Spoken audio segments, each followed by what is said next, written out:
반민특위 강제해체 76주년 기념 기억 행사를 시작하겠습니다. 먼저 간단한 의회를 진행하겠습니다. 묵념과 애국가 제창인데요. 모두 자리에 일어나서 묵념을 함께 해주시면 것 같겠습니다. 조국의 광복과 독립을 위해 희생하신 많은 독립운동가 그리고 조국을 위해 몸바치신 선녀를 위해서 간단히 묵념 드리겠습니다. 일동 묵념.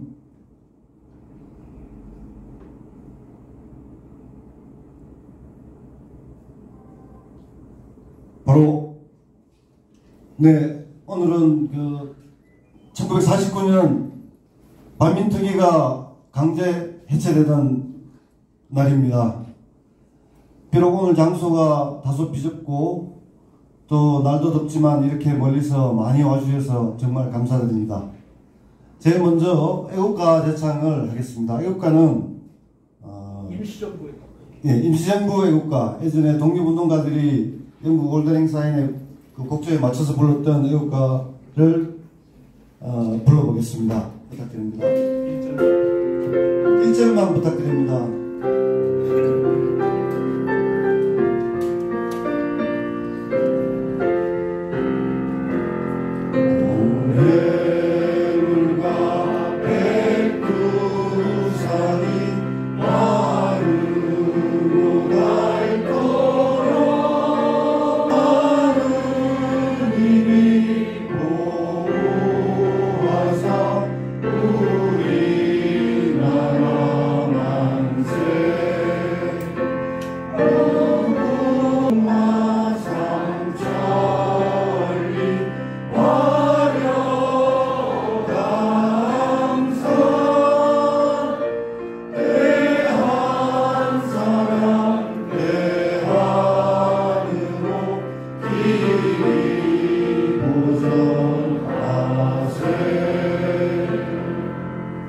네, 감사합니다. 모두 자리에 앉아주시기 바랍니다.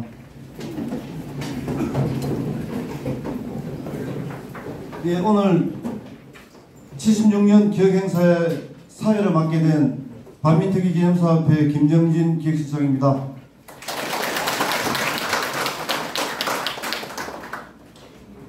맨 처음 순서로 오늘 많이 오신 분들 중에 반민특위 유족분들을 먼저 소개를 드리고 다음 순서를 진행할까 합니다. 반민특위 김상덕 위원장님의 아드님이신 김정육 선생님 오셨습니다.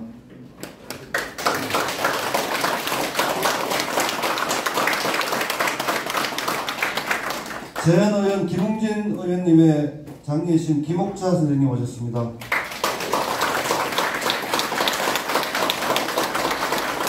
재연의원 김병희 의원의 따님이신 김영자 선생님 오셨습니다.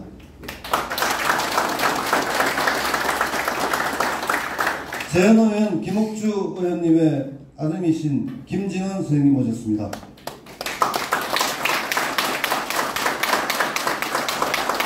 노희란 재연의원의 아들이신 노시행, 조카분이신 노시수 선생님 오셨습니다.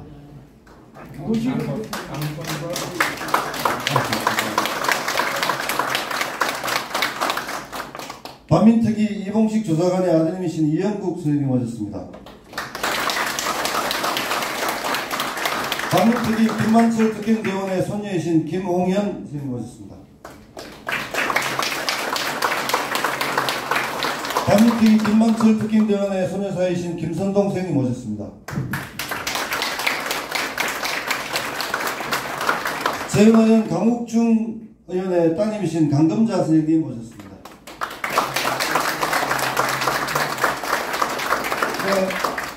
강금자 선생님은 강욱중 재연의원의 따님이신데 저희도 오늘 처음 뵙게 돼서 너무 반갑습니다.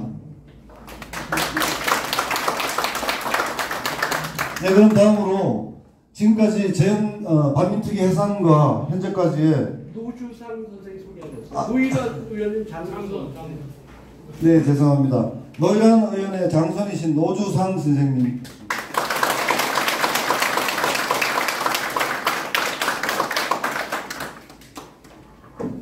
다른 많은 내빈분들께서 오셨는데 저희 반민특위 유족분들의 인사로 대신하도록 하겠습니다. 다음으로 반민특위 기념사업회 사무총장을 맡고 계신 이영국 사무총장님에게 경과 보고를 부탁드리겠습니다.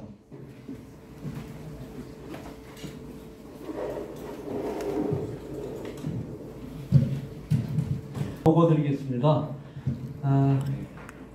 우리 그 반민족 회의자에 대한 처단은 사실 독립운동의 시작과 함께 이루어졌습니다. 그래서 일제강점하에서는 1919년 11월 달에 의열단이 창단과 더불어서 7가설이라고 7가지 종류의 친일 반민족 회의자 처단을 결의를 하였었고요. 이듬해 1920년에는 대한민국 임시정부에서 이제 대한민국 정부에서 공식적으로 친일파 처단을 명시를 하였습니다. 그리고 1941년 11월 28일에 대한민국 임시정부에서 건국강령에서 역시 친일파 청산을 결의하였고요. 해방 이후에는 1945년 9월 3일 대한민국 임시정부에서 참고했네요. 1941년입니다. 임시정부에서 국내의 동포에게 고함 당면 정책을 발표하여 독립운동을 방해한 자와 매국적에 대하여 매국적, 여기 적은 도둑적입니다. 매국적에 대하여는 공개적으로 엄중히 처분할 것을 명시하였습니다. 1945년 9월 3일이 맞습니다. 죄송합니다. 그리고 1947년 7월 2일 날 남조선 과도입법위원회에서 역시 민족관역자, 부일남독자, 간상배에 대한 특별 법안이 의결됐고요. 이듬해 1948년 7월 17일 재헌 국회 성립과 더불어서 재헌헌법 제101조에 국회는 반민족 행위를 처벌하는 특별법을 제정한다라고 명시했습니다. 1948년 9월 22일 지원국회에서 법률 제3호, 참고로 법률 1, 2호는 정부조직법이고요. 실질적인 법률 첫 번째가 되겠습니다. 반민족 행위자 처벌법을 제정하였습니다. 1949년 1월 8일 날 반민특위에서는 첫 번째 체포자로 박흥식을 1호로 체포했습니다. 그래서 올해 1월 8일 이날에 맞춰서 국회에서 반민특위 기념사업회가 창립을 하게 되었습니다. 1949년 5월에서 8월까지 반민특위 설립에 앞장선 소장파 국회의원 15명을 남조선 노동당의 프락시 활동을 하였다며 국가보안법 위반 혐의로 검거했습니다. 대한민국 정부 수립 후 첫 번째 간첩 조작단 사건이고 이른바 국회 프락시 사건으로 불리게 되었습니다. 1949년 6월 6일 이른 아침에 이승만의 지시로 윤기병 당시 중부 경찰서장의 지휘로 40여 명의 사법경찰과 40여 명의 기마경찰 등 압도적인 화력으로 반민특위 본부를 습격했습니다. 반민특위 특경대를 무장 해제하고 폭력적으로 반민특위를 강제 해제하게 되었습니다. 오늘 사전 행사로 11시에 역사 탐방이 있었는데요. 바로 11시에 반민특위 본부터 앞에서 반민특위와 명동 일대 독립운동 유적지를 탐방을 한 바 있습니다. 반민특위가 강제 해체된 지 딱 20일 만에 6월 26일 날 백범 김구 선생님이 암살되었습니다. 그래서 백범 김구 선생의 암살로 사실상 반민특위는 완전히 이제 막을 내리게 되었습니다. 1991년 2월 26일 날 반민족문제연구소, 지금의 민족문제연구소가 친일파에 와해된 반민특위 정신을 계승한다는 기치로 민족문제연구소, 당시에는 반민족문제였죠. 출범을 하게 되었습니다. 그리고 99년 9월 20일 날 민족문제연구소에서는 시민들의 선거를 모아 반민특위 표석을 설치하였고 글자는 신영복 선생님이 쓰셨습니다. 근데 지금 오늘 가보신 분들 아시겠지만 스탠포드 호텔 건설 과정에서 건물이 이제 헐린 바람에 그 표석은 지금의 식민지 역사박물관, 민족문제연구소와 같은 건물에 있죠. 거기로 옮겨져 있습니다. 그래서 오늘 아침에도 많은 분들과 보면서 1949년 6월 6일 반민특위가 습격당하고 와해된 날, 그날은 이후에 이승만이 6월 6일을 현충일로 해서 덮고 반민특위의 건물도 허물고 호텔로 둔갑한 그런 아주 슬픈 역사를 오늘 아침에 다시 한번 깊게 느끼게 되었습니다. 노무현 정부 들어서서 2004년 3월 22일 날 일제강점과 반민족행위 진상규명에 관한 특별법이 제정되었습니다. 그리고 2005년 5월 31일 대통령 직속기구로 대한민국 친일 반민족행위 진상규명위원회가 발족되었고 위원장으로 강만길 선생님이 위원장이셨습니다. 2005년 12월 29일 친일 반민족행위자 재산에 국가기소에 관한 특별법이 제정되었습니다. 2009년 11월 30일 대통령 직속기구 친일 반민족행위 진상규명위원회에서 친일 반민족행위 진상규명 보고서가 발간되었고요. 한편 민간단체 민문연에서는 그거보다 약 20여일 전에 친일 임명사전을 발간하게 되었고요.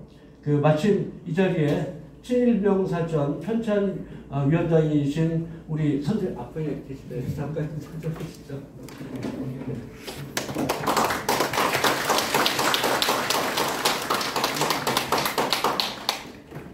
그리고 이명박 정부 들어서 2010년 7월 12일 날 친일 반민족행위자 재산조사위원회 활동이 종료가 되었고요. 2018년 4월에서 11월까지 민족문제연구소에서는 반민특위 설립 70주년 기념사업을 진행한 바 있습니다. 2018년 6월 20일 반민특위 기념사업회 김정육 이사장님이 아버님께서 사용하시던 반민특위 위원장의 인장을 식민지 역사박물관에 기증을 했습니다. 2018년 10월 국민은행 명동 본점 철거로 반민특위터 표석이 식민지 역사박물관에 임시 이전됐습니다.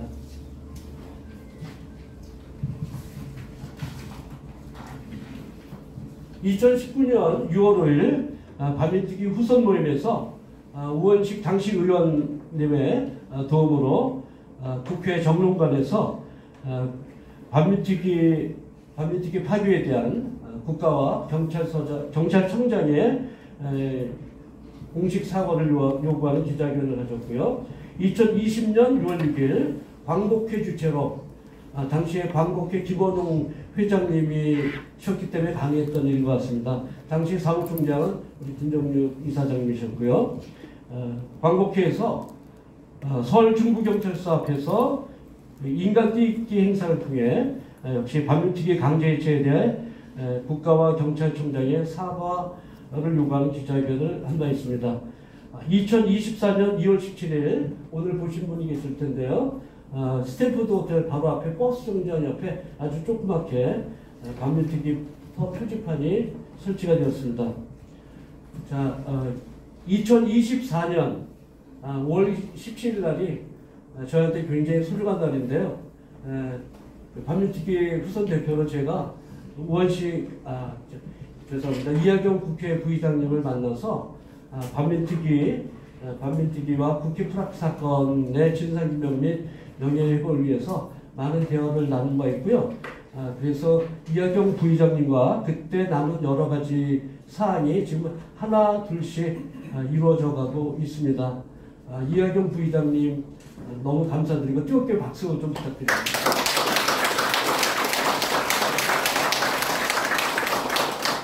그리고 비하인드 스토리인데요. 이하경 부의장님하고 저와의 자리를 주선해 주신 분이 이래경 단백년 명예이사장님이신데요. 그분한테도 감사드립니다. 인사하시죠.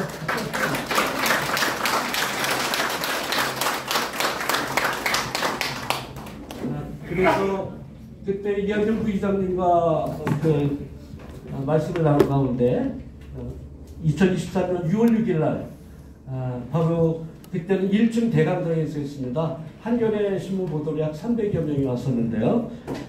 반민특위가 강제 해체된 이후 75년 만에 처음으로 공식 행사를 갖게 되었고요. 그래서 이학영 부의장님께서 오셔서 아주 뜨겁게 연설을 해주신 바 있고요. 그리고 75년 기억 행사가 끝나고 바로 중부경찰서가 요 바로 뒤에 있습니다. 길 건너에 있습니다. 거기 이학영 부의장님 끝까지 가셔서 함께 기자회견을 한 바 있습니다. 그래서 오늘 우리가 6월 6일 행사를 이 자리에서 하는 것도 바로 그 명동에 바로 반민특위 본부가 있었고 여러 독립운동적지와 반민특위 습격을 한 현장 지휘자가 바로 중부경찰서가 바로 뒤에 있기 때문에 이 자리에서 하게 되었습니다. 이제 거의 다 끝났습니다. 2025년 드디어 1월 8일 날 그 전에 하나가 있군요. 빠뜨렸는데요. 2024년 9월 2일 날 제22대 국회 개원식에 우원식 의장님께서 저희 반민특위 유족들 3분을 초대를 하셔서 개원 연설에도 반민특위를 소개하고 간단히 언급하신 바가 있습니다. 사실 국가 공식 행사에서 첫 번째로 반민특위가 거론되고 모습을 드러낸 아주 뜻깊은 날이라고 할 수가 있겠습니다. 그리고 2025년 1월 8일 날 바로 49년 1월 8일 날 박흥식이 체포된 날인데요. 국회의원회관에서 반민특위 기념사업회가 출범되었습니다.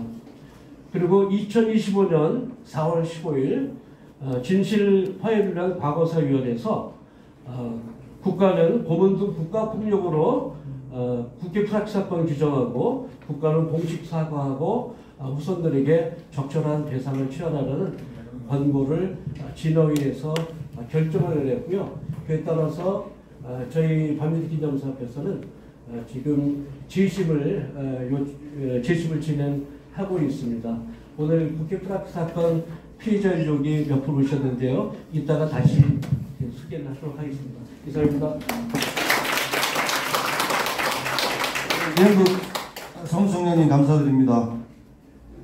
반민특위 정신을 되살리기 위해서 저희 반민특위 기념사업회가 원래 만들어졌습니다만은 지금 현재 저희 반민특위 기념사업회 가장 든든한 후원인이신 이학영 국회 부회장님 모시고 말씀 듣도록 하겠습니다.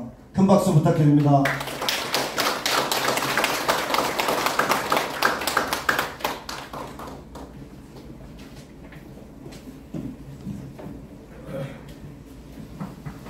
네, 반갑습니다. 이학영입니다.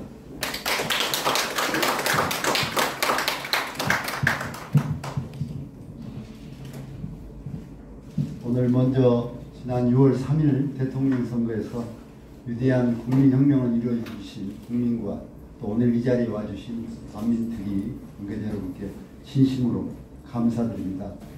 헌정 질서를 파괴한 반헌법 세력에게 단호히 책임을 묻고 무너진 민주주의를 바로 세우라는 국민들의 엄중한 뜻이었습니다. 이는 민주주의 승리를 일으켜주신 그 많은 분들의 열망과 희생으로 다시 한번 나라를 위기에서 구하는 위대한 우리 국민의 뜻의 결과에 따른 혁명을 하였습니다. 이제 우리는 역사를 왜곡하고 폄훼해온 친일, 독재 그리고 내란 세력의 뿌리를 끊어낼 수 있는 중대한 출발점에 서 있습니다. 해방 이후 친일 청산일에 출범했던 반민특위는 이승만 정권의 조직적 방해와 공권력의 탄압으로 끝내 무너지고 말았습니다. 그 가슴 아픈 좌절의 역사가 다시는 되풀이되어서는 안 됩니다. 역사를 바로 세우지 않으면 반민족 세력은 언제든 또 다른 이름으로 다시 고개를 들 것입니다. 이번에는 반드시 달라져야 합니다. 국민의 선택으로 열어낸 이 새로운 길이어서 올바른 역사 인식을 바로 세워야 합니다. 반민특위의 정신을 되살리고 친일과 독재, 내란 세력을 끊어내야 하는 진정한 국민 주권 국가로 나아갈 수 있습니다.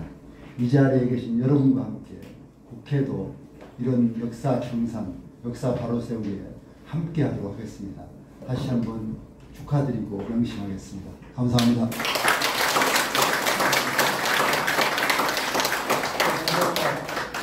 감사드립니다.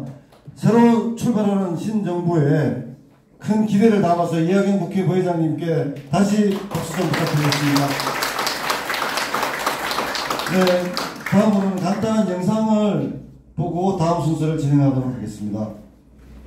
이 영상을 보신 분들도 꽤나 있을 것으로 생각됩니다만 민족문제연구소에서 제작한 반민특위 관련 영상입니다.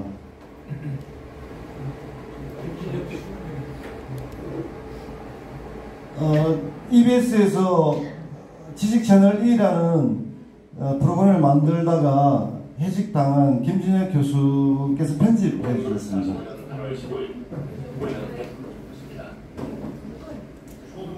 그러나 우리 역사의 진정한 주인이 것은 아니었습니다.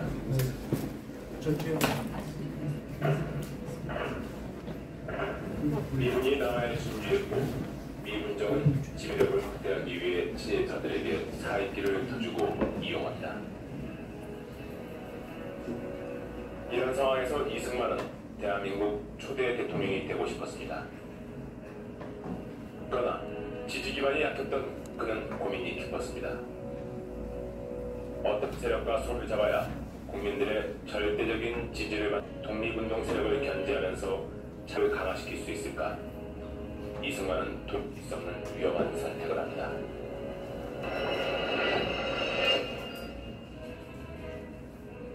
그는 친일파와 손을 잡았고 그들은 독립운동 세력에 나갑니다. 친일파를 처벌하기 위해 만들어진 반민특위. 이곳에도 친일 경찰들이 나타났습니다.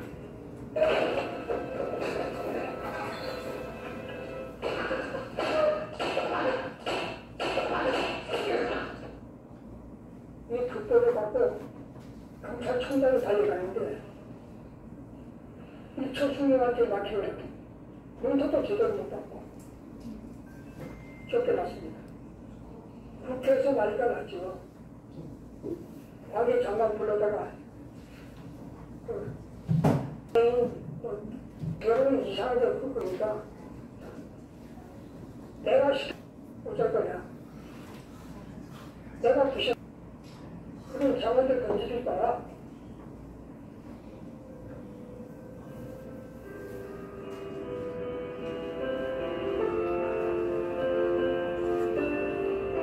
이렇게 반민특위는 처참하게 짓밟혔습니다. 이렇게 해서 반민특위가 친일파 청산 결산 제로입니다. 반민특위를 파괴하고 들어간 친일 군병들은 폐해를 부르고 축도를 했습니다. 이게 훗날 그들에게 독재가 돼서 돌아오는 걸 그 당시 도저히 몰랐어요. 이것이 끝이 아니었습니다.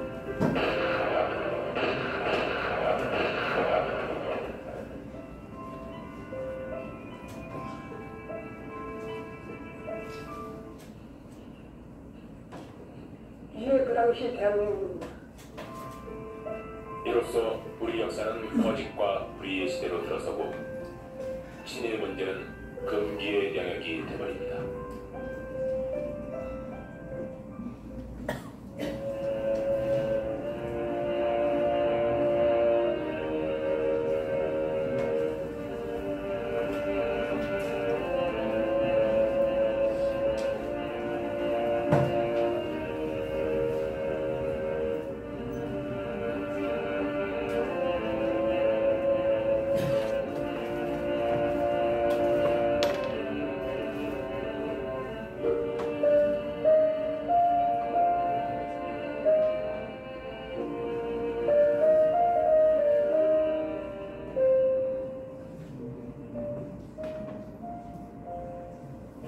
독립운동시대는 어쩔 수 없다 해도 해방 후에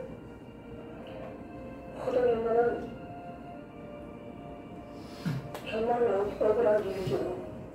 독립운동가가 다 하는 대우관이 이해 땅에 없구나.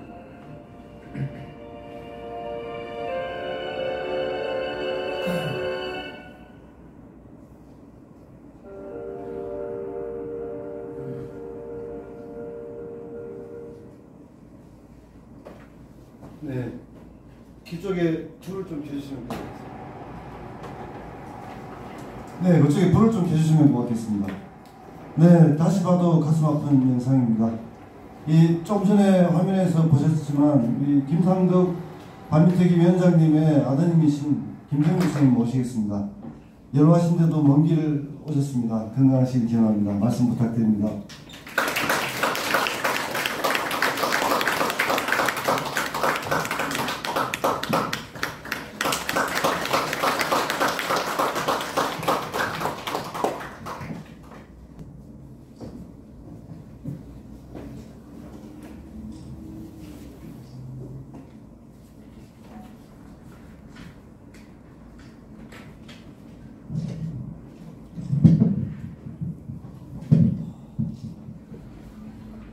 존경하는 애진 여러분,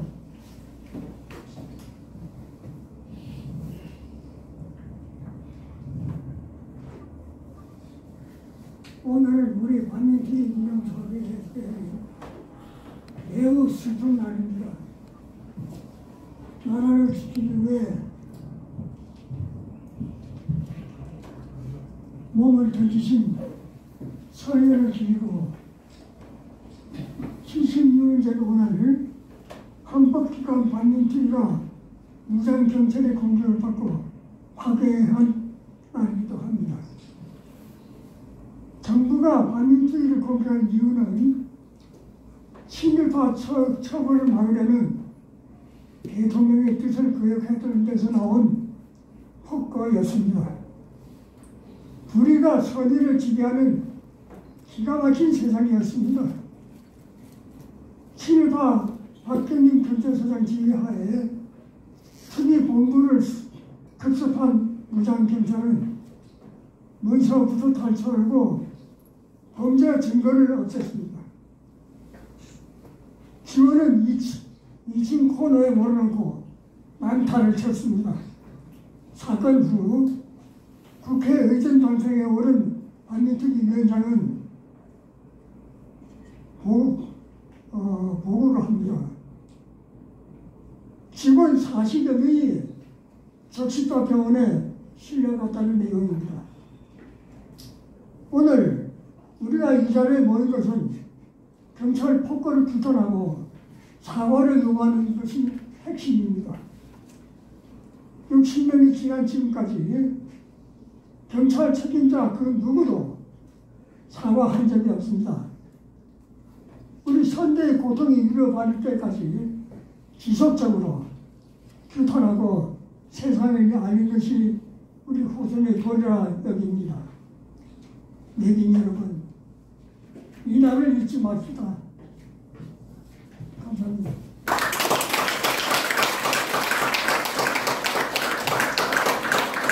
네, 연세가 많으심에도 불구하고 이렇게 참석해 주신 김정규 선생님께 다시 감사드립니다.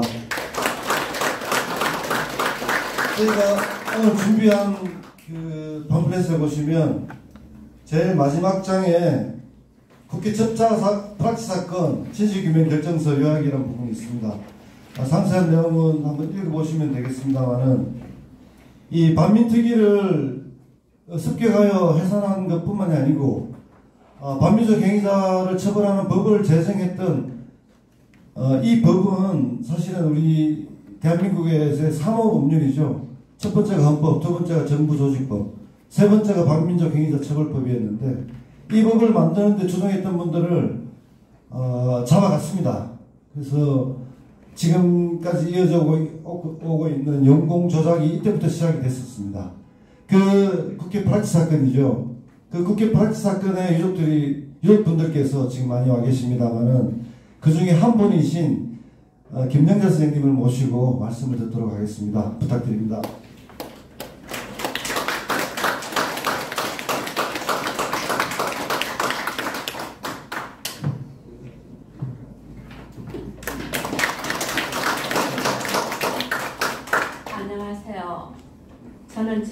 국회의원 김병혜의 딸 김영자입니다. 제가 5살 되던 어느 날 갑자기 어머니께서 아버지 면회를 다녀오시겠다고 하시면서 길을 나섰는데 제가 뒤를 쫓아갔었습니다. 엄마가 마지못해서 그 다음 정거장에서 내리셔가지고, 그때는 전차였습니다. 내리셔가지고 저를 데리고 간 게 서대문 형무소였습니다. 아버지는 집으로 된 꽃갈 모자를 쓰고 여기 포승한 그걸 하고 나오셨는데, 그때 저의 머리를 쓰다듬어 주시면서 본 게 그게 마지막이었습니다. 할아버지, 할머니, 오빠 둘, 나, 동생들 둘, 저희 엄마가 30살 때 8가족을 엄마가 책임지셔야 됐습니다. 그 8가족을 위해서 장사를 나가가지고 일을 하시는데, 저는 딸이 하나이기 때문에 제가 가정사를 돌봤습니다. 설거지하고 밥하고 어린 나이에.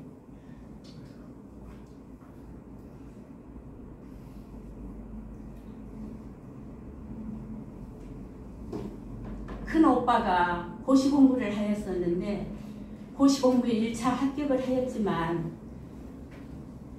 2차에 보증을 서줄 사람이 없어서, 그 뿌라치 사건 때문에 보증을 서줄 사람이 없었습니다. 그래서 오빠가 약을 먹고 자살하겠다는 것을 겨우 어떻게 말려가지고 살아왔는데, 그래서 집을 팔아가지고 이제 진도 아버지 고향에 나락 장사를 하러 갔었어요. 근데 그것도 자기가 경험이 없는 상태에서 나락 장사를 한다는 게 쉽지가 않았거든요. 안 왔는데 그래도 겨우 어떻게 살아오면서 우리 동생이 공부를 너무 잘했습니다. 강주일고 1등으로 나왔었는데요.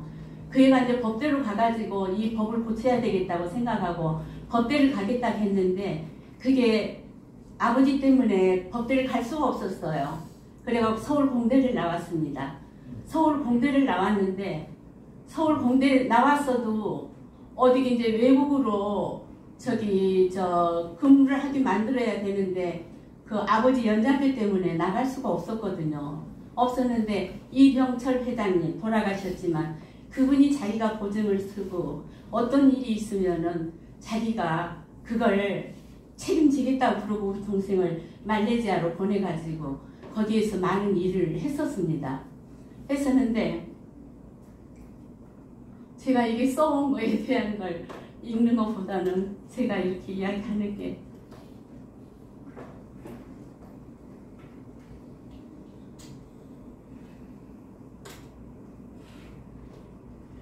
너무나 힘든 삶이었지만 아버지의 그리움이 원망인 세월로 살아왔습니다.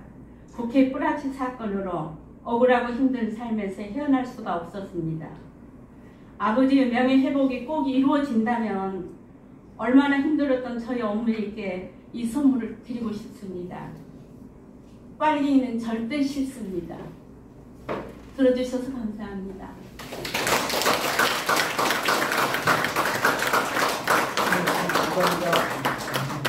네, 감사드립니다. 잠깐만. 아까 제가 처음에 안내 소개해드렸습니다만은 다시 한번 모시고 반민특위 우리 유족분 또 국회 프락치 사건의 유족분들을 앞으로 좀 모시고 같이 인사를 하는 시간을 갖도록 하겠습니다. 앞으로 좀 나오시면 고맙겠습니다. 예, 김 선생님 앞으로 나오시고 김옥자 선생님도 앞으로 좀 나오시기 바랍니다. 노주산 선생님 앞으로. 네. 방금전 국회 프락치 사건 프락치 사건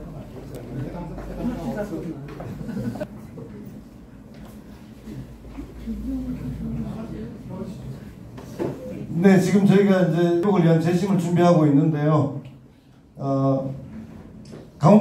강욱중 재연의원의 따님이신 강금자 선생님, 그리고 재연의원 김병혜 의원의 담임이신 김영자 선생님, 재연은 김옥주 의원의 아드님이신 김진원 선생님, 그리고 재연의 노일한 재연 의원의 장손이신 노주상 선생님, 조카이신 노시수 선생님 모셨습니다.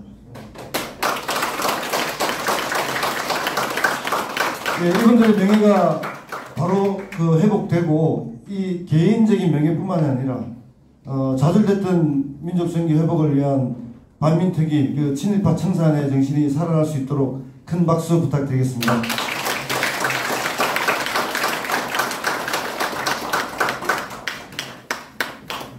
네, 그럼 다음 저희가 준비한 강연을 듣도록 하겠습니다.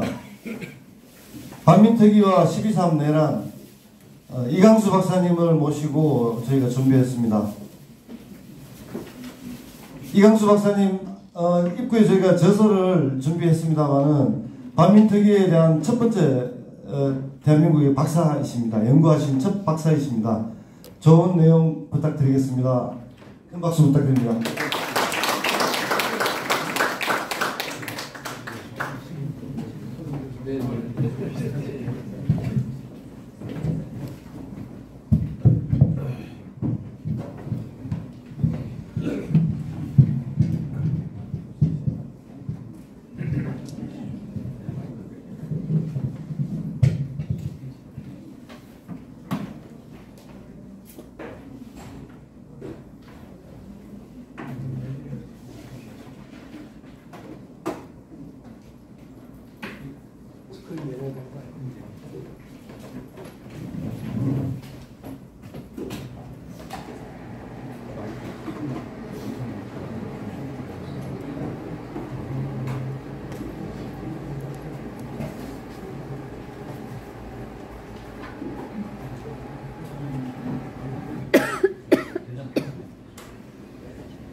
반갑습니다. 지금 소개받은 이강수입니다.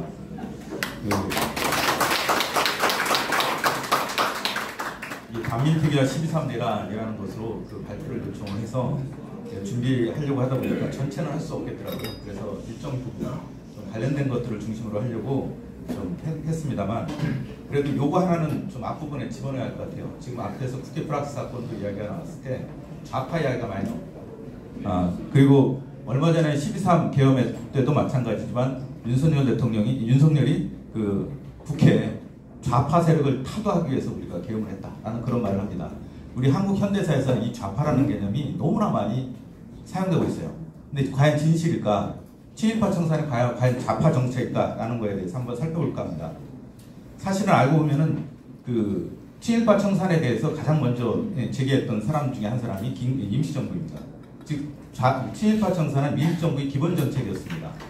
그러니까 아까 이제 경가보고에서도 나왔습니다만 최초의 친일파 규정은 독립신문에 1920년 12월 5일날 칠가살로 규정되어 있습니다. 여기에 보면은 친일경찰, 친일부호, 일본 총독관리 등등으로 이들에 대한 사살을 언제든지 할 수 있다는 것을 규정하게 됩니다. 우리가 영화 암살에 보면은 암살을 하고 있죠. 이게 임시정부였습니다. 그러니까 암살을 하는 것 자체도 인정한 겁니다. 다시 말해서 이것이 첫 번째였다는 것이고, 해방 이후에 보면은 임시정부의 국무위원 출신이었던 조경환 선생님이 있습니다. 이 조경환 선생이 신한정의사라는 단체를 만듭니다. 근데 이 신한정의사는 뭐냐면 독립유공자, 독립운동가라든지 아니면 친일파, 민족 반역자들에 대한 범죄를 조사하고 연구하고 또 처리를 한다는 것도 연구를 하는 것도 되어 있습니다. 그러니까 이게 지금으로 하면 민족문제연구소와 같은 비슷한 성격일 것 같은데 이것을 임시정부에서 만든 겁니다. 그러니까 해방 직후에 친일파를 조사하는 기구로 처음 만든 것 중에 하나가 신한정의사였다라고 알면 될 것 같습니다. 또 하나는 친일파 명부도 이때 이미 김승학 선생이 만들었습니다. 김승학 선생은 임시정부 국무위원이기도 하고 해방 후에는 한국독립당 중앙위원이고 또 감찰위원이기도 했습니다. 지금 현재 이제 나와 있는 책 중에 친일파 군상이라는 책이 있습니다. 근데 그 책이 초록을 만든 게 이 김승학 선생입니다. 여기에 보면은 여러 개가 나와 있는데 특히 국방 헌금을 냈던 사람이라든지 일본군 지원병에 대해서는 아주 가혹한 처단을 규정하고 있습니다. 이렇게 그러니까 임시정부의 기본 정책이었지 좌파 정책하고는 전혀 상관없다라는 것을 일단 알아두셔야 할 것 같다. 근데 우리나라 헌법에는 뭐라고 되어 있습니까? 임시정부의 정신을 계승하도록 되어 있지 않습니까? 다시 말해서 친일파 청사는 엄밀한 의미에서 헌법이 정신을 계승하는 겁니다. 이것이 좌파의 정신이다, 좌파의 세력의 정책이다 이렇게 말할 성질은 아니다라고 말씀드릴 것 같습니다. 또 하나는 미군정 자문기구에서 이걸 처음으로 법제화했습니다. 그러니까 우리가 가장 반민법 하면은 재헌국기만 생각하는데 사실은 그것의 원형은 미군정 자문기구, 즉 남조선 과도입법원에서 만들었습니다. 처음 법안이 제안된 것은 1947년 3월인데 이때 명칭은 부일협력자, 민족반역자, 전범, 간상배에 대한 특별조례라고 되어 있습니다. 여기 보면 전범도 포함되어 있어요. 전범이 왜 들어갔냐? 일본군을 대상으로 한 것이 아니고 전쟁 군수품을 제공했던 사람, 그 다음에 일본군에 들어가서 싸웠던 사람, 이런 사람들은 우리 민족이긴 하지만은 이건 전범이다 라고 해서 초안에는 이게 있습니다. 나중에는 이게 전범이라는 단어가 빠지게 되는데 어쨌건 이 안을 만들게 되는데 이것을 누가 만드느냐? 보면은 김유익 선생이나 원혜영 선생이나 정의원 선생님처럼 당시 독립운동가들이 대부분 다 만들게 됩니다. 이때 법 구성을 할 때 특별조사위원회, 특별검찰, 특별재판부들을 이미 만들었던 거고 처벌 대상으로 삼는 사람이 부일협력자를 10만에서 20만, 민족반역자를 1000명, 전범을 200~300명 정도를 잡았습니다. 당시 인구하고 지금 인구를 감안을 하면 한 2.5배 이상의 차이가 나거든요. 그러니까 현재로 보면은 최소한 30만에서 50만 명 정도가 친일파라는 겁니다. 그러니까 독립유공자 눈에는 이 정도는 친일파라고 본 거예요. 근데 우리가 반민특위에서 680명 정도가 논의됐고, 그 다음에 친일인명 사전에는 기껏해야 4,700명, 그 다음에 친일 진상규명회에서는 잘해야 1,000여 명 정도밖에 안 됐단 말이에요. 독립유공자들, 독립운동을 했던 이분들의 입장에서 봤을 때는 이거는 장난치는 거예요. 제대로 진상규명을 한 게 아니에요. 그냥 흉내만 낸 거예요. 그럼에도 불구하고 한쪽에서는 뭐라고 했어요? 엄청나게 그걸 갖고 싸우게 갈등을 했습니다. 너희들이 좌파다 뭐하다라고 하는 거죠. 이걸 만약에 독립군들이 봤을 때, 광복운동을 했고 독립운동을 했던 이 사람들이 봤을 때는 이 모습 자체가 전부 다 한심하게 짝이 없는 모습으로 비춰질 것 같아요. 그럼에도 불구하고 이 법은 미군정의 인준을 거부하게 됩니다. 인준 거부한 목적이 입법원은 한국민의 대표기구가 아니다라는 건데 사실은 남조선 가도입법원은 좀 복잡합니다만 어쨌든 미군정 자문기구로 만드는 기구였어요. 그런데 나중에 가서는 이것이 한국민의 대표기구가 아니다라고 해서 스스로 부정하는 것을 하게 됩니다. 반민법 제정인데요. 그 반민법은 6월 2일 헌법 초안에 이제 유진호 안도 있고 권승열 안도 있었습니다만 그 헌법 초안 어디에도 이게 없었습니다. 근데 국회 논의 과정에서 이게 헌법에 추가되는 거예요. 즉 헌법 101조에 보면 1945년 8월 15일 이전에 악질적인 반민족 행위자 처벌을 특별법을 제정할 수 있다고 한 겁니다. 다시 말해서 반민법은 그냥 일반법이 아니에요. 헌법에 근거해서 만든 법인 겁니다. 이것을 이제 알고 계셔야 할 것 같고, 그 다음에 반민법에는 특별조사, 지금과 같은 특위가 아니고 거기에 특위 플러스 특별검찰, 특별재판부, 특경대까지 만든 거예요. 이유가 뭐냐? 당시 검찰이나 경찰이나 혹은 재판부는 모두 다 친일파들이 너무 많기 때문에 국회 내에 특위를 만들 때 그 안에다 같이 두자라고 말을 했던 겁니다. 그리고 운영을 하는 것도 조사 재판이 공개주의를 했습니다. 공개주의가 되게 중요한 문제거든요.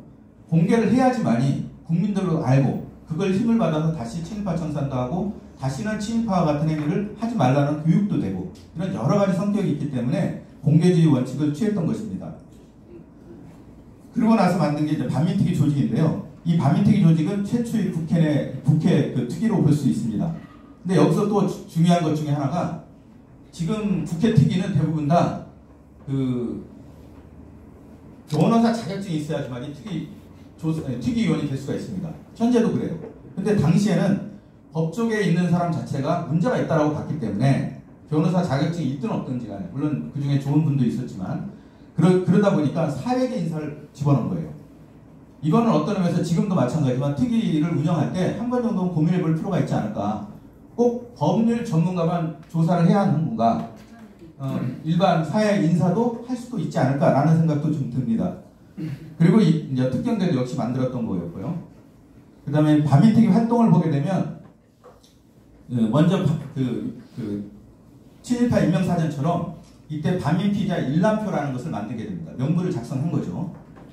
근데 지금은 없어졌습니다만 어쨌든 일람표를 만들었고 투서함이나 고발장 그리고 자수 등에 의해서 조사가 진행됩니다.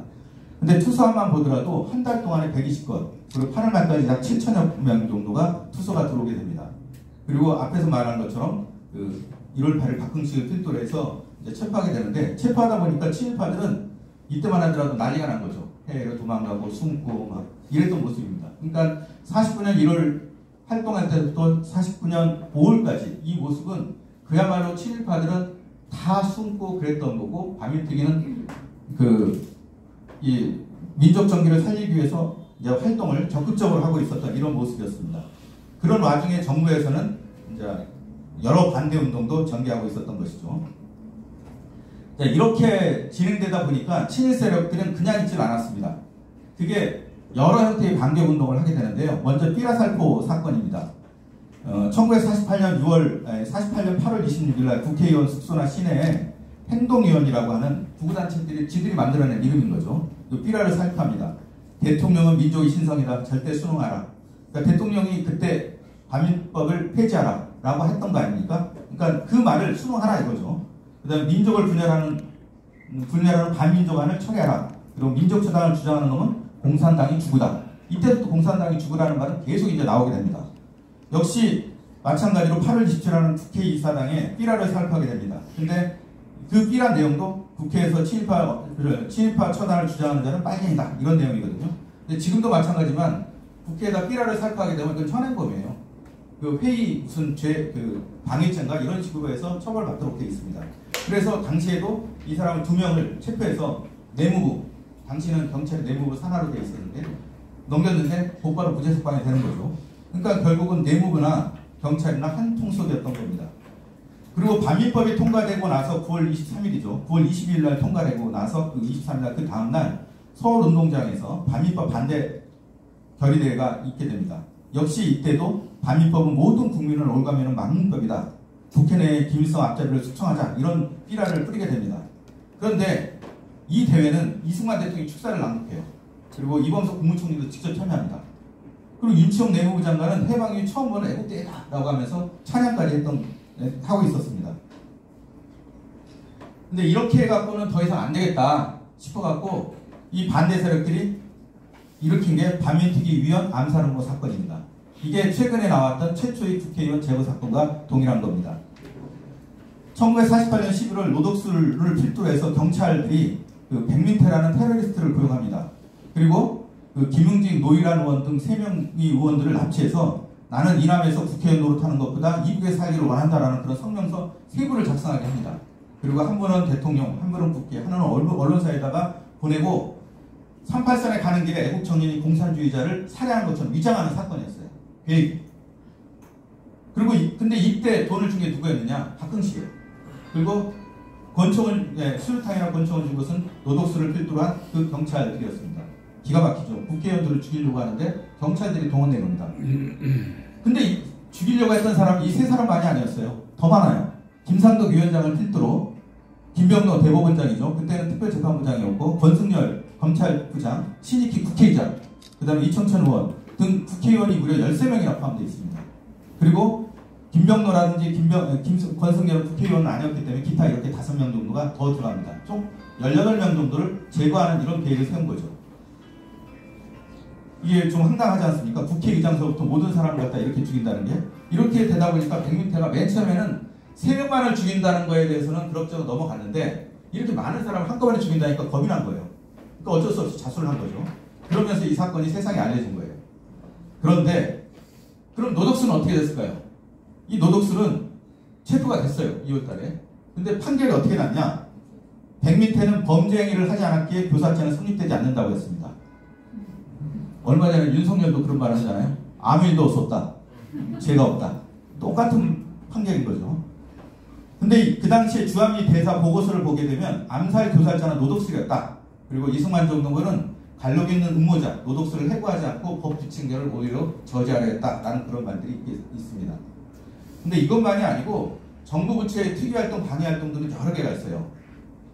그 중에 하나가 감사원 활동인데 특위 예산은 맨 처음부터 원래는 7,800만 원 정도가 책정이 됐어요. 사업비하고 그다음 조사비가 있었거든요. 운영비하고 사업비가 있었는데 사업비는 주지 않아요. 근데 반민특위 사업비라는 건 뭡니까? 7.18을 조사하고 체포하고 이러는 것이 사업인데 거기는 돈을 안 준 거예요. 조직만 운영하는 운영비만 준 거죠. 근데 체포하려면 돈이 들어가니까 결국은 그 운영비를 땡겨 쓴 거예요. 그런데 그걸 가지고 감사원이 감사를 하는 거죠. 횡령이다 이거죠. 그러고서 그걸 언론에 보도하기 시작합니다. 이 감사원을 동원해서 움직여주는 것 또한 여전히 비슷한 모습으로 비춰지게 됩니다.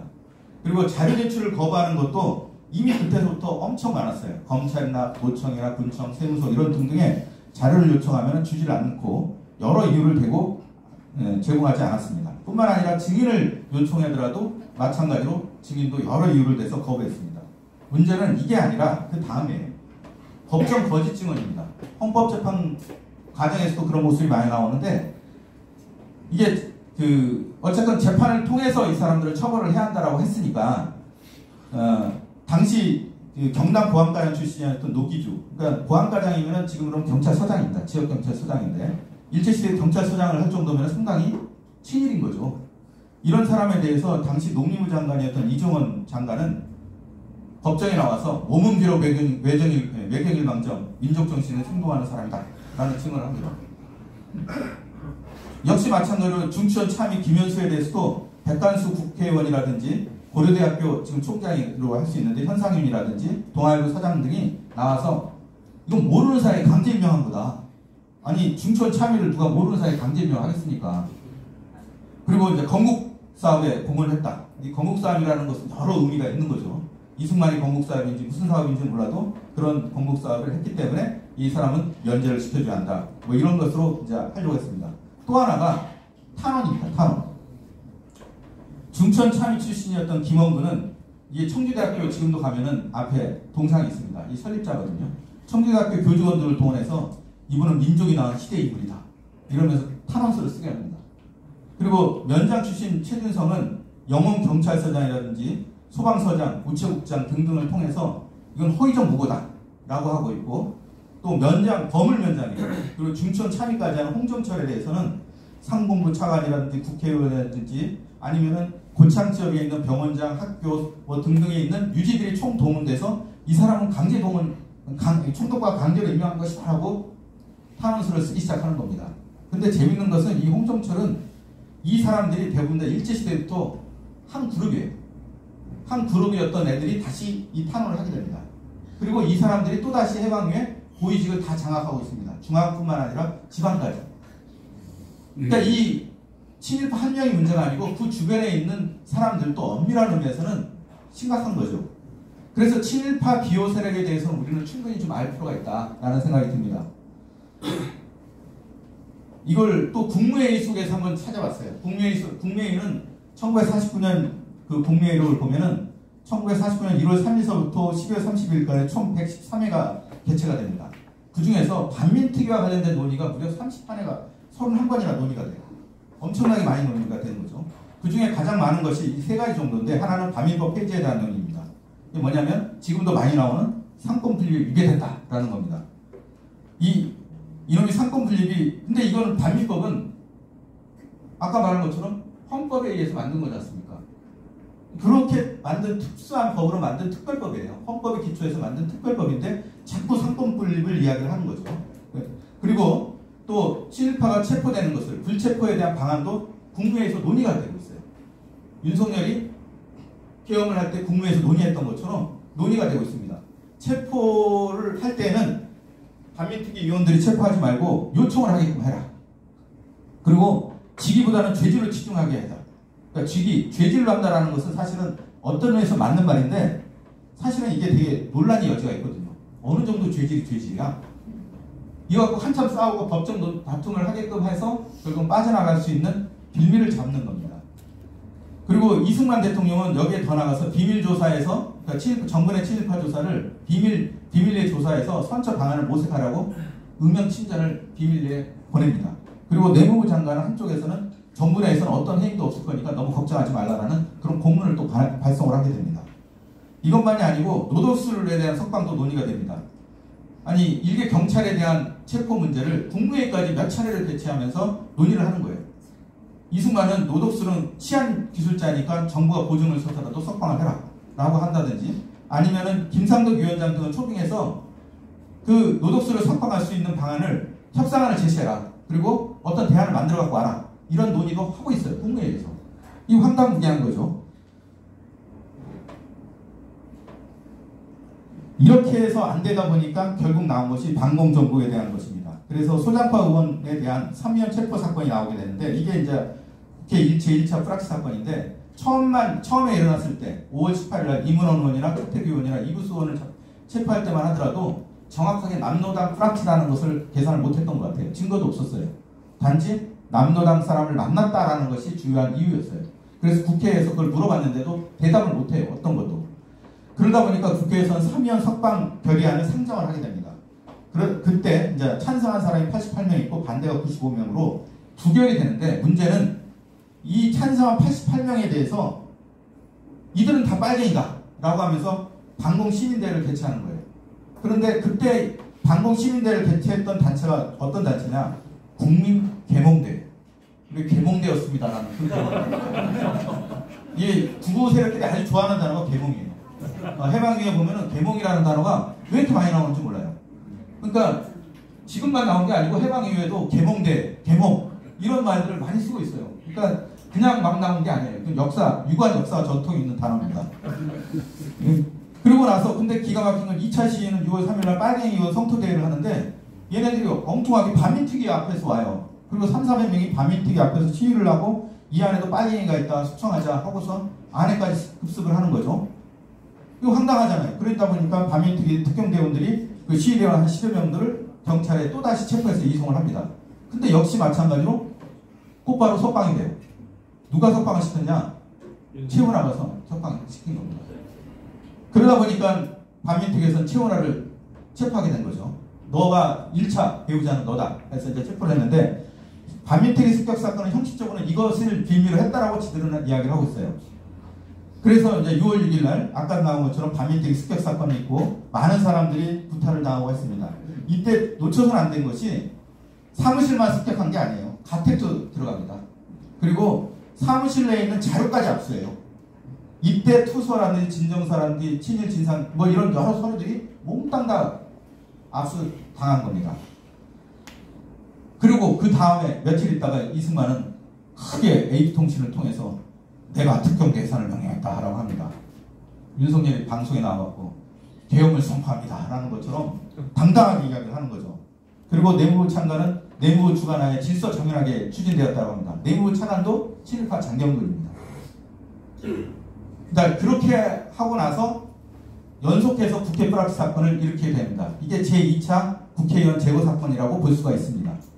여기에 1차 사건에서, 1차 그 국회 프락치 사건에서는 몰랐던 건데, 제2차에서 본격화된 것은 김호익이라는 조사관이 정재환이라고 하는 정재환이 이제 국회 남노당 지령문을 국회 소장법위원회에 전달해줬다는 사람이거든요. 이 사람을 체포하면서 본격적으로 됩니다.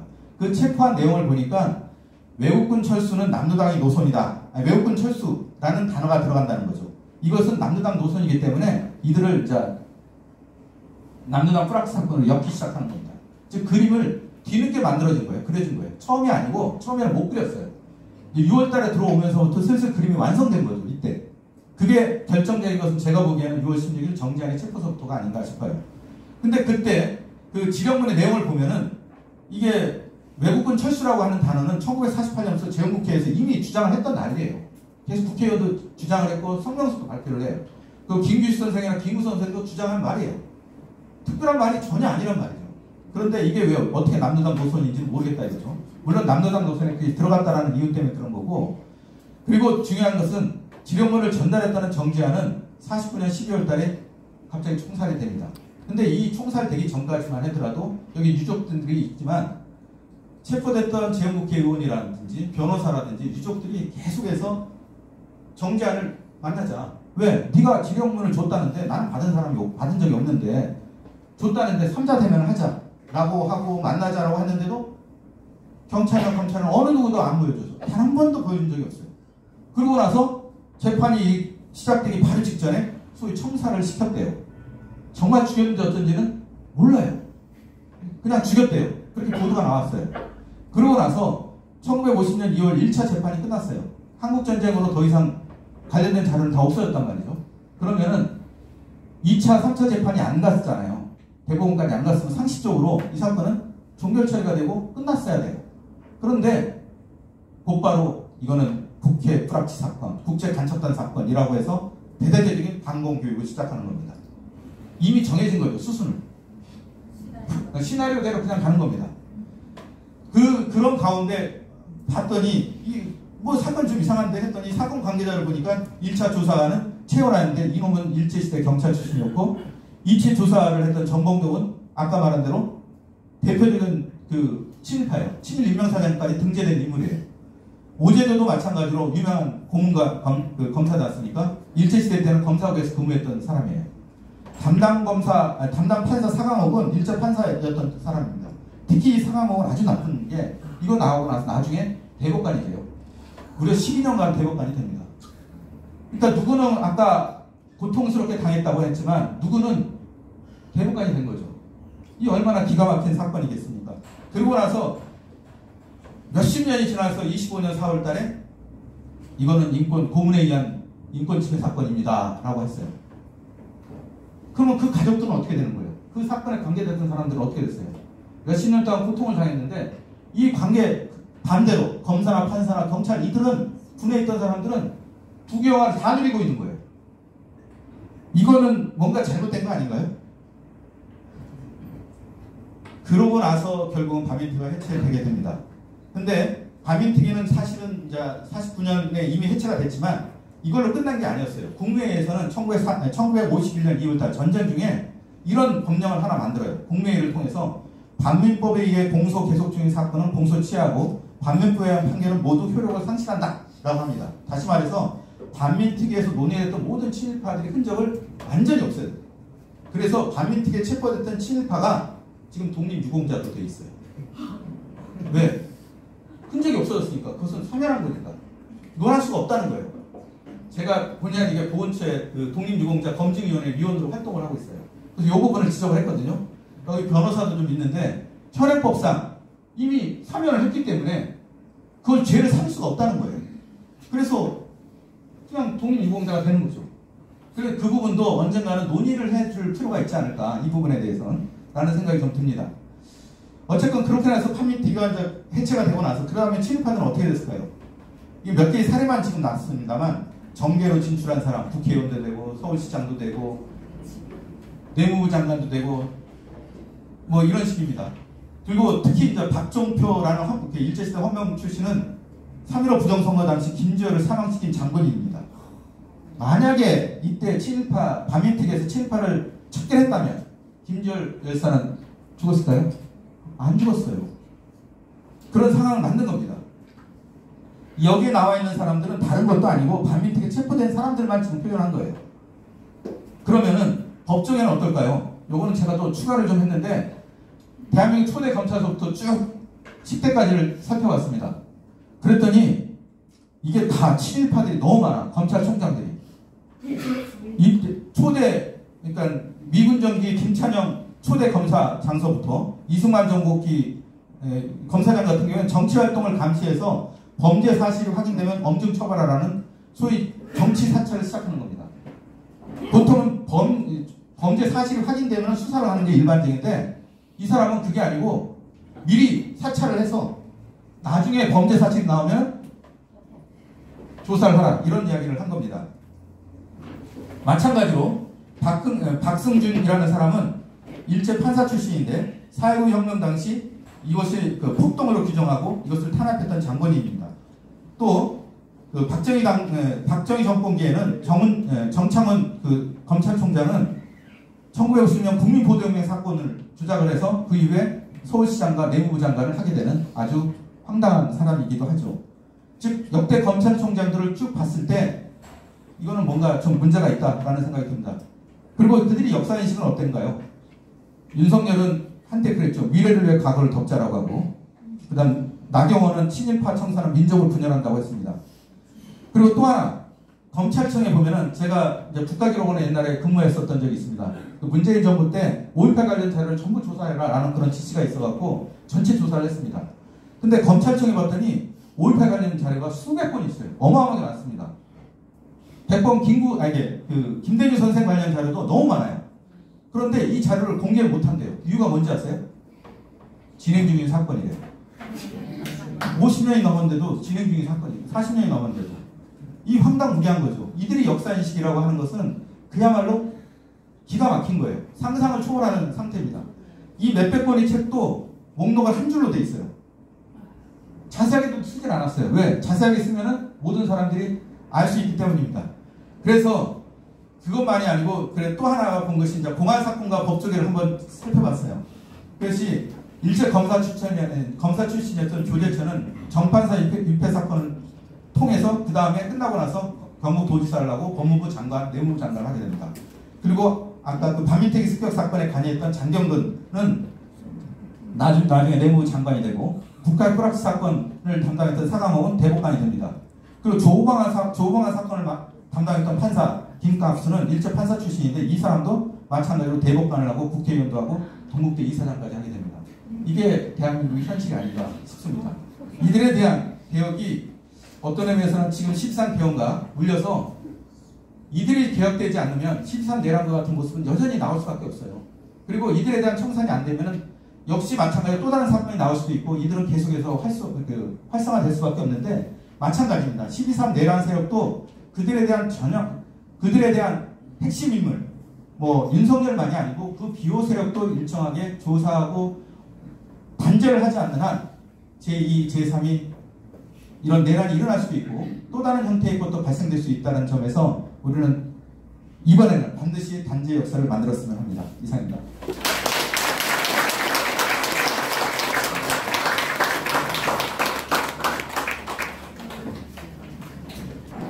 네, 이광수 박사님께 다시 한번 자세히 듣고 알면 알수록 분노가 치밀어 오릅니다. 어떻게 저도 뭐 크게 공부는 잘 못했습니다만 중학교, 고등학교 때 단 한 번도 어떤 선생님에게도 이런 내용을 들은 바가 없습니다. 지금 어떨지 모르겠습니다만 리박스쿨에서 등국 영웅 우리 애들에게 가르치고 있습니다. 이게 현실이고 아까도 나왔습니다만은 뭐 국회의원들 제거하겠다, 뭐 명단 작성하고 또 지금 구속시키니까 나와가지고 지금 투표한다고 지랄하고 있지 않습니까? 자기 때문에 이런 선거에서 지가 좋다고 웃으면서 투표하고 있는 이런 어처구니없는 꼴을 저희가 쳐다봐야 하는 이 역사적인 가장 첫 출발이 이 반민특위 예산 친일파 처단을 못한 이 우리 민족의 역사라고 생각이 듭니다. 네, 좋은 강연 감사드립니다. 그리고 다음은 저희 조합 예술단 봄날 모시고 좋은 공연을 듣도록 하겠습니다. 봄날에 대해서는 이 팜플렛에 잠깐 나옵니다만은 전태일 열사의 정신을 이어받은 인간의 존엄과 노동의 존엄을 위해 노래하는 분들이고 실력이 있는 시민 합창단입니다. 앞으로 모셔서 공연을 듣도록 하겠습니다.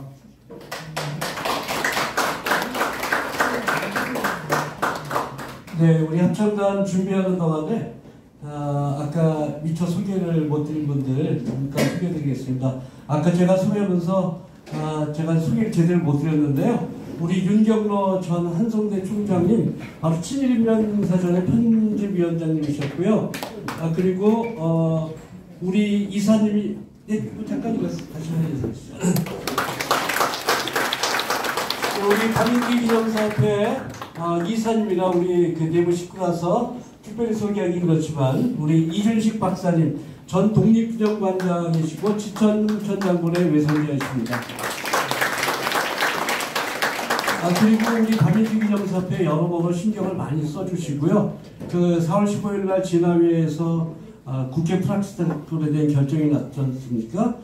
그 진화위원 허상수 우리 위원님 오셨습니다. 네, 그리고 우리 내부 식구들이지만요, 우리 반민특위 기념사업회 문국주 이사님 오셨습니다. 원래 이 장소는 가톨릭 단체 이외에는 대관이 안 되는데 우리 문국주 이사님이 가톨릭 단체에서 오래 아주 핵심적으로 일을 하셔서 이사님의 백으로 이 자리를 사용할 수가 있었습니다. 그리고 바민트 기념사업회 운영위원장 정혜람 위원장님 오셨습니다. 그리고 김진혁 홍보위원장님, 우리 이사님이시기도 한데요. 예. 그리고 전찬일 문화위원장님, 이 자리 잠깐 나가셨나요? 예, 전찬일 문화위원장님이 여러모로 많이 또 애써 주시는데 우리 유튜브 방송 뭐죠? 매블쇼에 그래서 칸찬일로 굉장히 유명한 분이 우리 문화위원장님이십니다. 그 밖에 운영위원으로 김광식 우리 서울대 교수님, 예. 그리고 김선동 운영위원님, 예. 그리고 우리 나종석 운영위원님, 박덕진 위원님 아까 오셨는데 지금 자리 비신 것 같네요. 그리고 제주 4.3 범국민위원회 위원장 백정진 위원장님 쭉 걸어오시네요. 그리고 제가 그리고 김상덕 선생 기념사업회 우리 정 위원장님이 멀리 고령에서 여기까지 오셨습니다. 정석원 김상덕 위원장님. 자, 우리 공연 종합예술단 봄날 제가 사실은 4월 5일날 공연을 가서 보고 너무 감동을 했어요. 그래서 우리 밤일지기 행사에 모셨으면 좋겠다라고 했는데 마침 우리 운영위원 중에 한 분인 최성주 우리 운영위원님 최은산 장군의 손녀세요. 최은산 장군 기념사업회 사회이사신데 이분한테 얘기했더니 가능하겠다라고 해서 아무 대가 없이 나중에 보니까 대가가 있더라고요. 대가가 뭐냐면 제가 합창단에 들어가는 거에 대가였어요.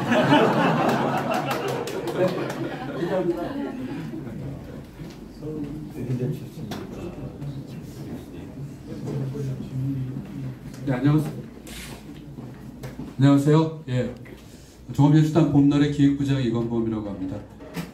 저희 이번 공연은 암흑의 나라라는 제목으로 만든 합창극이고요. 4월 5일에 저희가 첫 공연을 했습니다.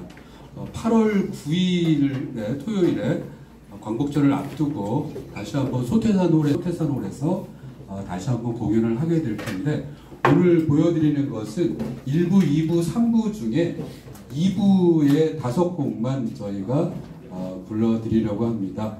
첫 곡은 이산화의, 둘째 곡은 만주 출정가, 셋째 곡은 독립군가, 넷째 곡은 빼앗긴들에도 검은 오는가, 마지막 곡은 암흑의 항일 독립군의 노래. 이렇게 5곡 부르겠습니다. 저희 심영진 지휘자님 모시겠습니다.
아침 햇살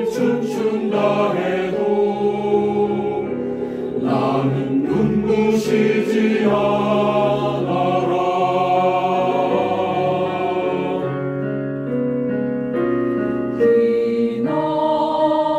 기나긴 밤이었거든. 죽음의 밤이었거든. 저 사월 하늘에 출렁이던 비에 윗발이거든. 몸매는 항상 소리 우연히 어우비자 바람 부는 요지 위에 취한 깃발만 나부껴 나는 노여워오노라.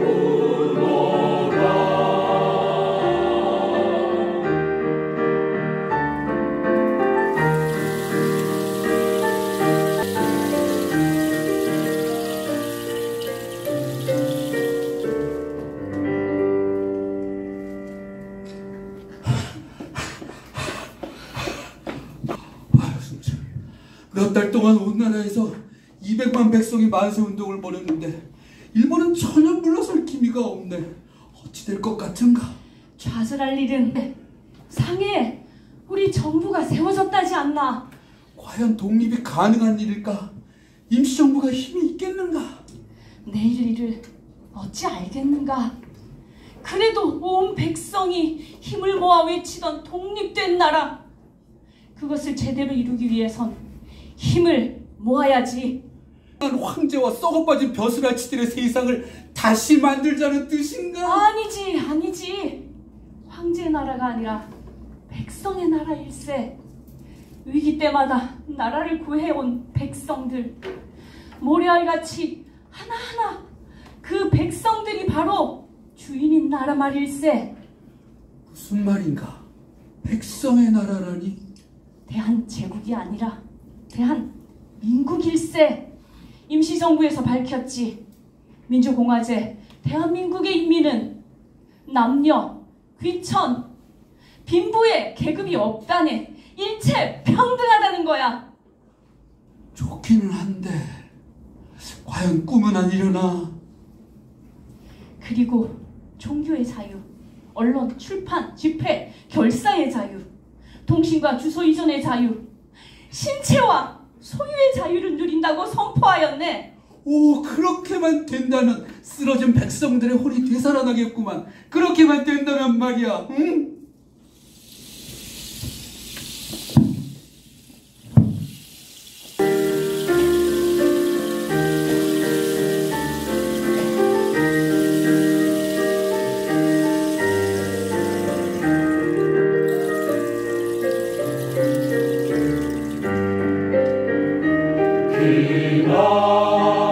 기나긴 밤이었거든. 투쟁의 밤이었거든. 군만주벌 밤에 울리던 거역의 밤이었거든. 모진 세월 모진 눈보라가 몰아친다 해도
갈 생각인가? 나라를 되찾으려면 힘이 필요하네. 그 헛심 쓰지 말고 신학문을 익혀 조선 사람들을 일깨우세나. 자네는 그리하게 그 길도 없고 아니라고 말할 수는 없겠지. 우리 조선이 개명하면 일본이 언젠가는 우리 힘에 밀려서 물러나지 않겠는가. 일본도 이제는 우리를 대하는 태도가 달라지고 있단 말일세. 일본 놈들 입만 열면 거짓말이지. 거짓말이라면 100년 뒤에 등장할 윤석열이도 만만치 않을걸. 어쨌거나 현실을 받아들여야 하지 않겠는가. 난 일본 순사에게 고문당하다 죽어간 내 동생을 잊지 못하겠네. 그놈들의 악랄하고 비열하고 짐승 같은 모습을 우리 두 눈으로 다 보았다고. 그것이 우리의 현실이야. 결코 순순히 물러갈 놈들이 아니란 말일세.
이 목숨 다 바쳐 싸우리라. 해방의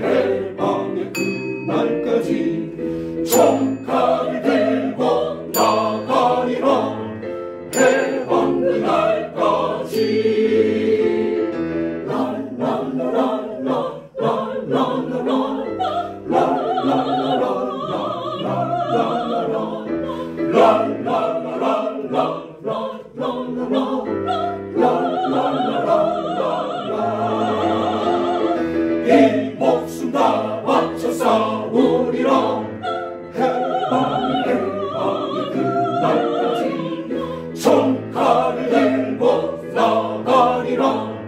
해방의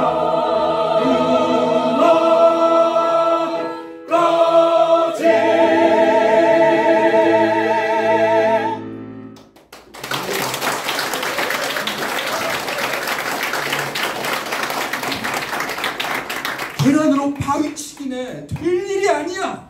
어찌 싸워보지도 않고 체념하는가.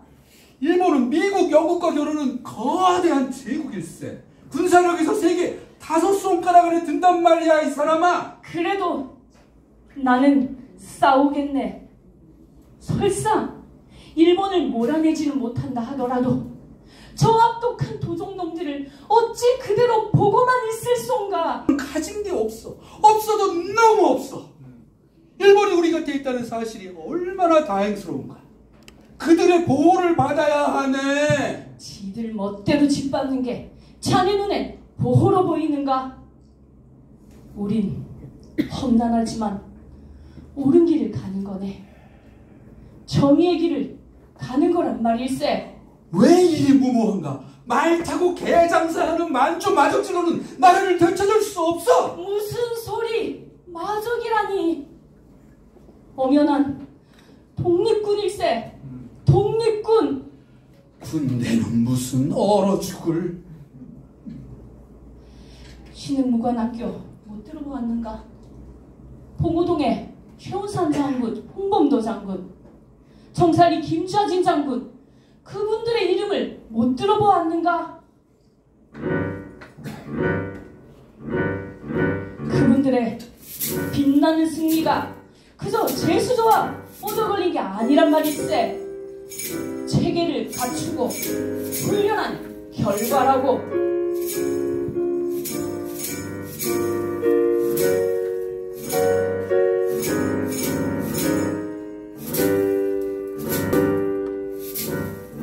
신대한국 독립군의 100만 용사야, 조국의 부르심을 내가 아느냐. 삼천리 삼천만의 우리 동포들 건지 너와 나로다. 나가 나가 싸우러 나가. 나가 나가 싸우러 나가. 독립문의 자유종이 울릴 때까지 싸우러 나가세. 원수들이 강하다고 겁을 낼 수가, 우리들이 약하다고 낙심할 수가. 정의의 갈색칼이 빗기는 곳에 이 길이 너와 나로다. 나가 나가 싸우러 나가. 나가 나가 싸우러 나가. 독립문의 자유종이 울릴 때까지 싸우러 나가세. 넉살 모든 독립군의 용사가 되고, 나 죽으면 독립군의 올영이 되니. 공지여 너와 나의 소원 아니냐. 인내이 너와 나로다. 나가 나가 싸우러 나가. 나가 나가 싸우러 나가. 독립문의 자유종이 울릴 때까지 싸우러 나가세.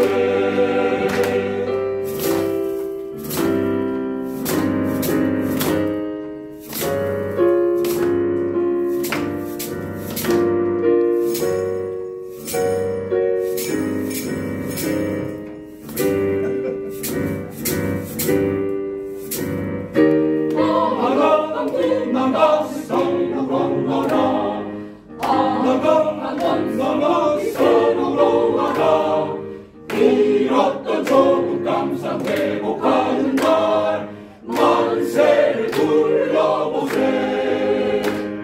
나가 나가 싸우러 나가. 나가 나가 싸우러 나가.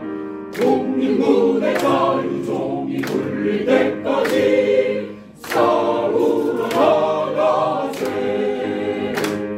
나가 나가 싸우러 나가. 나가 나가 싸우러 나가. 독립문의 자유종이 울릴 때까지 싸우러 나가세.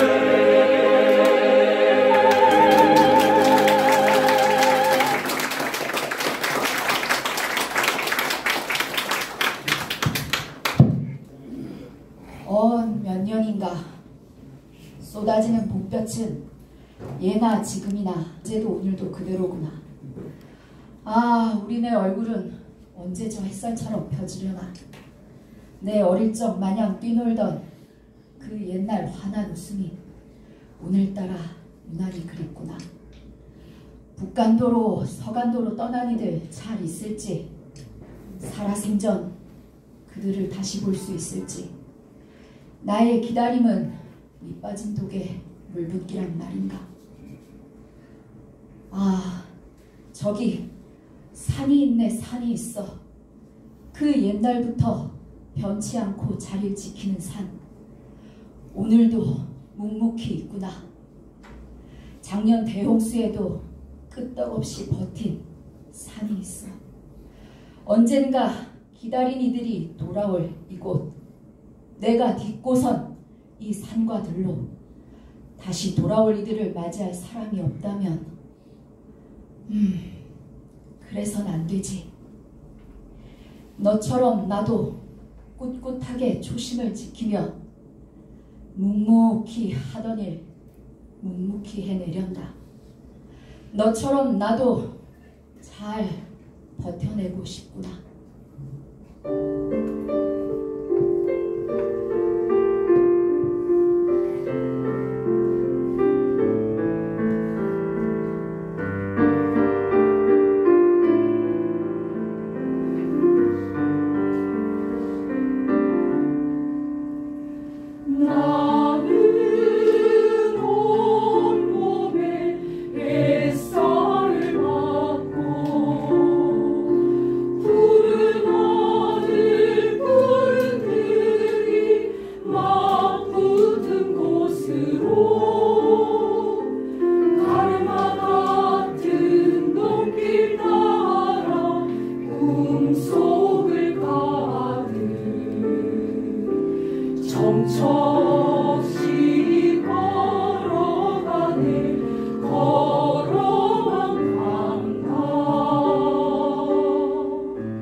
감옥에상 보게나 일본이 철도를 놓고 도로를 덮고 공장을 지으니 조선이 참으로 빠르게 발전하고 있지 않는가. 하얗그 이복의 신우 정신이 나갔구나. 와다시노 이름 신우 데스까.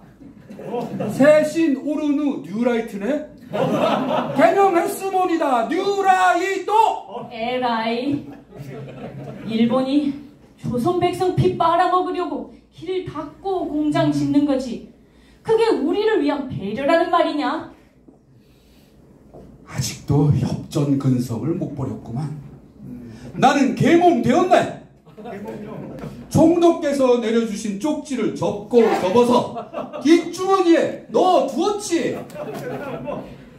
이 영광스러운 한국 시민으로서 나의 진정한 꿈은 혼돈어 진정한 일본인이 되는 것일세. 조센직으로 태어난 내 피가 혐오스럽지만 천황께서는 나를 어여삐 거두어 주셨다. 땐노 만사이 저랑패한 만세. 이 미친놈 리박스쿨 같은 소리 하고 있네. 독립만세 외치던 자네는 어디 갔는가? 최남선이 돌며 대한의 청년들에게 일본과 맞서기를 그만두라고 설교한다던데 머리 좋았던 자가 어른 다 빠졌구나.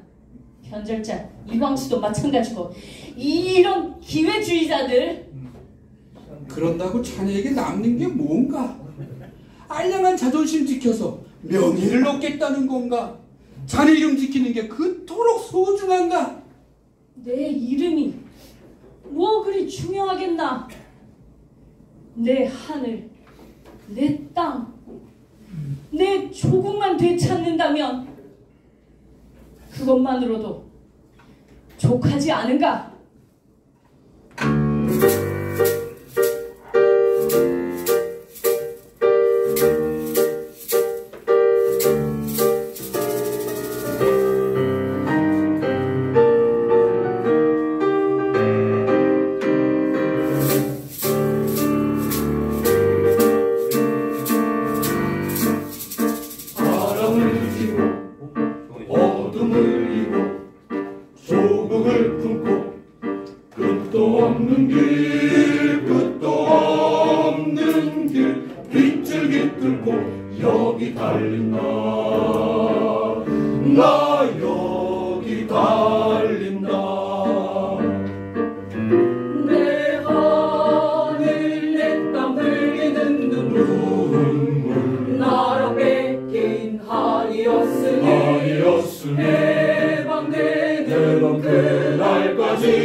정을 들어라.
앵콜을 들으시려면 8월 9일에 서태산 올라오시고요. 그러나 이 뜨거움을 저희가 주체할 수 없어서 함께 부를 새 정부도 출범하기로 했으니 행복의 나라로를 함께 부르겠습니다.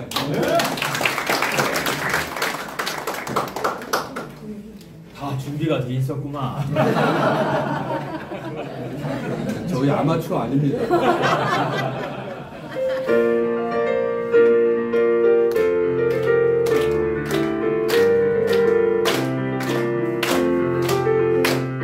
정말을 걸어라 너의 모든 눈으로 이 세상을 펴보자. 창문을 열어라 춤추는 산들 하나를 한번 더 입혀보자. 가벼운 불바위로 나를 걷게 해주세. 몸과 하늘의 소리 듣고 싶소. 울고 웃고 싶소. 내 마음을 만져줘. 나는 행복의 나라로 갈 테야. 저거 흐름 조절어 부러워 공상에 들어 생각해도 지냈어. 여기 작은 산가로 흘러흐르는 산뜻한 노는 아이들 소리. 아빠 나를 살겠소.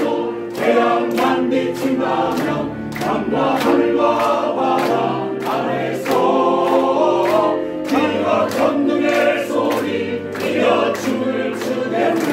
나는 행복의 나라로 갈지라. 랄랄라라라라 랄랄라라라라 랄랄라라라라라라라. 그대여 눈을 떠보세. 이곳동에 우리세. 아침에 일어나고 다시 찾을 수 없이 한마음 없이 노래 들고서 오세. 손에 손을 잡고서 청춘과 유혹에 빗장 넘기며 화면 걸고요. 하늘은 또 불어요. 다들 행복의 나라로 갑시다. 랄랄라라라라 랄랄라라라라 랄랄라라라라라라. 화면 걸고요. 하늘은 또 불어요. 다들 행복의 나라로 갑시다. 화면 걸고요. 하늘은 또 불어요. 다들 행복의 나라로 갑시다. 다들 행복의 나라로 다들 행복의 나라로 갑시다. 행복의 나라로 갑시다.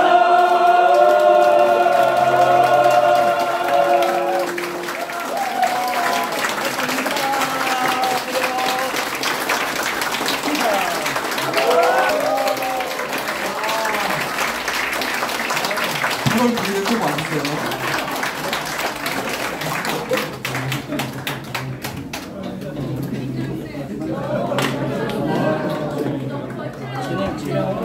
네, 믿을 수 없는 놀라운 감동을 주신 범단의 큰 박수 부탁드립니다.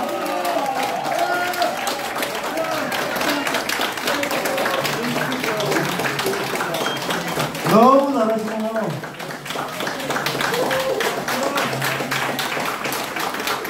네, 오늘 준비한 순서는 여기까지입니다. 저희가 반민특위의 시작점을 기념하지 않고 반민특위가 강제로 해산된 날을 기억하는 이유는 다들 아시겠지만 지금도 반민특위 친일파 청산이 되지 않고 있는 이 땅의 현실 때문입니다. 부디 다 같이 기억하고 잊지 말고 반드시 행동해야 될 것 같습니다. 오늘 이렇게 많이 와주신 한 분 한 분께 다시 한번 깊이 감사드립니다. 무사히 안녕히 돌아가시기 바랍니다. 감사합니다.